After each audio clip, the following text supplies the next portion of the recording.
What up, YouTube? Topaz Yates back with another episode of What I Miss. This is the show where I go back and talk on individual topics and albums and songs that I didn't get a chance to talk about. And this week is going to be a pretty good one because I missed all of last week due to NBA All-Star Weekend. Where, yes, it was just the weekend for that, but yet we had parties here in Charlotte all week. But let's start off with, say, Gucci, where I'm sure everybody's seen the whole blackface turtleneck that they came out with, as a bunch of individuals have been coming out saying that we're going to boycott Gucci all the way around for doing this kind of thing. Now, did you see that today Burberry came out with a like an accessory to go along with a jacket or something, and it's a noose?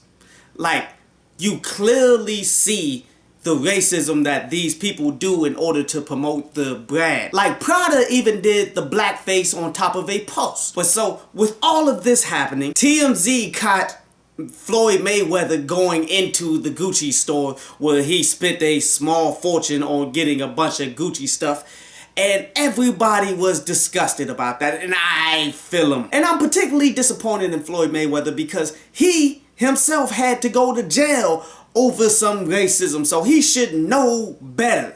You feel me? Especially when the black community rallied around him when he was locked down in his jail, and he was saying that he only had enough space in there just for him and all of that stuff, man. Like, he had a very small cell.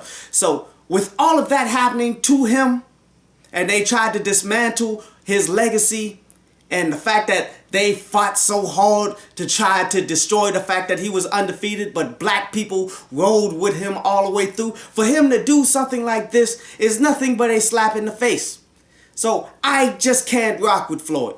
Like, point blank period. Like, this is the breaking point that I've had with Floyd Mayweather, as he's been cooning for a little bit, but he hasn't been going all the way in. Unlike with this one, where he gave the whole speech saying, yo, I wear whatever I want to wear. I feel good. I do whatever I want to do. As T.I. felt the same way as he released this song, Fuck Nigga, where I'm not really that big on the song. Like, production-wise was aight. It wasn't a phenomenal T.I. song, but yet the message within it is something that I absolutely stand by, pointing at the hypocrisy of Floyd Mayweather and the nonsense that he's doing.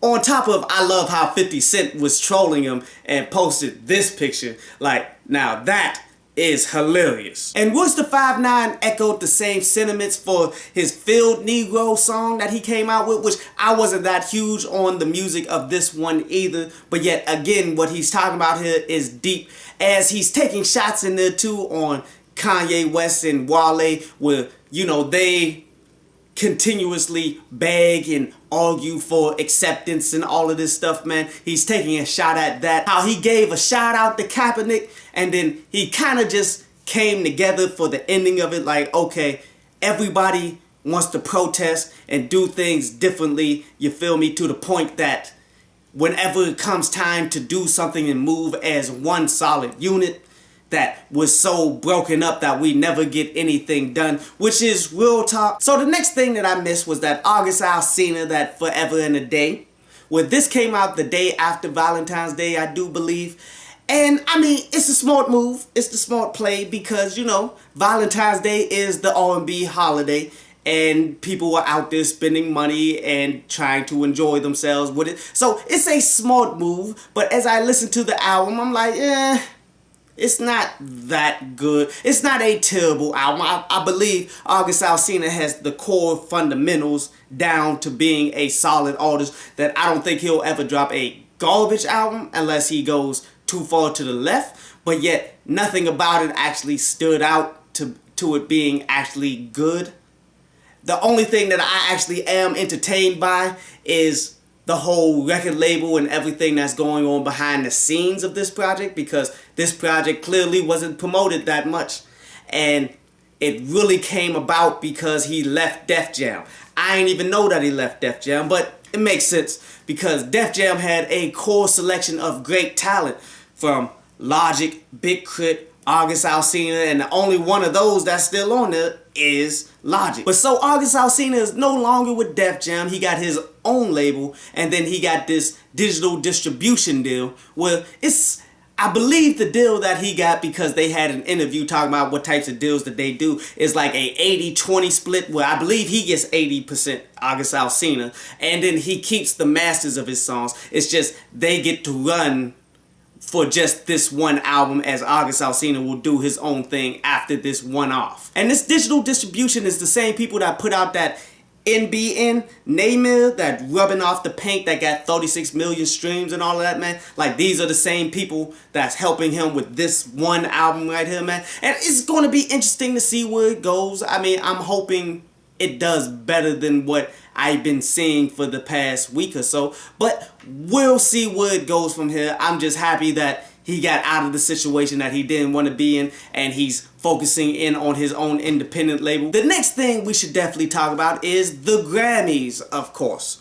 Well, you know, I didn't watch this at all. I haven't watched the Grammys or the Oscars or BET Awards or any of these for some years now, man, because I'm more focused on doing me instead of watching these people shine and get awards and all of this stuff, man. But yet I try to stay tuned with what happens because it's part of the job. But so the people that decided not to perform there would be Drake, Kendrick Lamar, Childish Gambino. But Drake was there, as he did win a Grammy, and he gave a pretty interesting speech where he all but was saying, yo, this Grammy means absolutely nothing to me. It means absolutely nothing in the grand scheme of things. Like, if people are out here who works hard every single day, are willing to stand in line to come out to your shows, then you're already winning without one of these. As it wasn't like a super hard diss or anything like that, like the media tried to make it out to be. The media tried to make it seem like, okay, the Grammys cut off his microphone because he was talking negatively, but he really wasn't. And then the Grammys came out and said that they spoke directly to him, like, if you want to go up there to continue what you were saying, you could go ahead. And Drake said, nah, I think I got everything off my chest at the time. Cardi B won the best rap album of the year.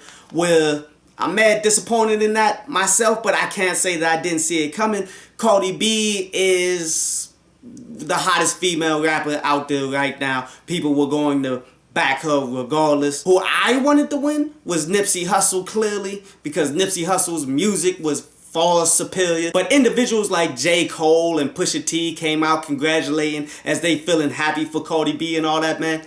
Me? Cardi B has said too many slick things about black people for me to be happy about her winning a Grammy. And speaking of slick things, did you guys see that BET saw that, you know, Cardi B won the Grammy Award and decided to shade Nicki Minaj immediately? Talking about how she's getting drugged by her lace front and all of this, man.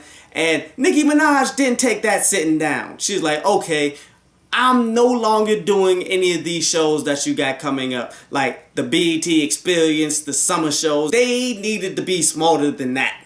You feel me? You don't slander somebody that you're in active business with, thinking that they're just gonna sit there and take that, fam. Because Nicki is doing the right thing, and she's also pulling young money too. And the last thing that I have time to talk about here, man, would be this Mass Appeal Starting 5 Volume 1 project.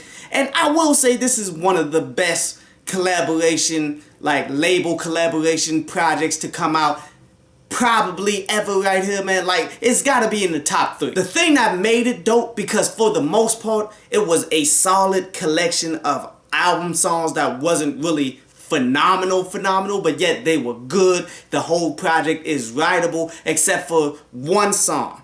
And that song was that Sunshine, where that song was fire. That put it over the top to it ultimately becoming one of the best collaboration projects to have come out from a label.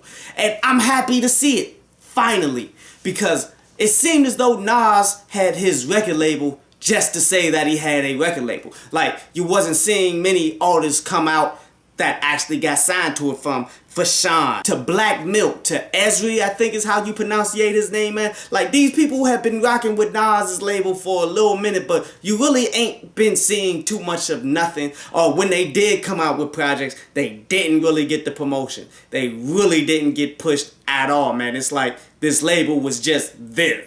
But he got a lot of quality rappers that's within there that you can see within this project they can make really good music, as this is really just promotion for the tour that they got coming. So if you haven't heard or listened to that one, definitely do. You will not be disappointed there, man. That is an absolutely solid project there.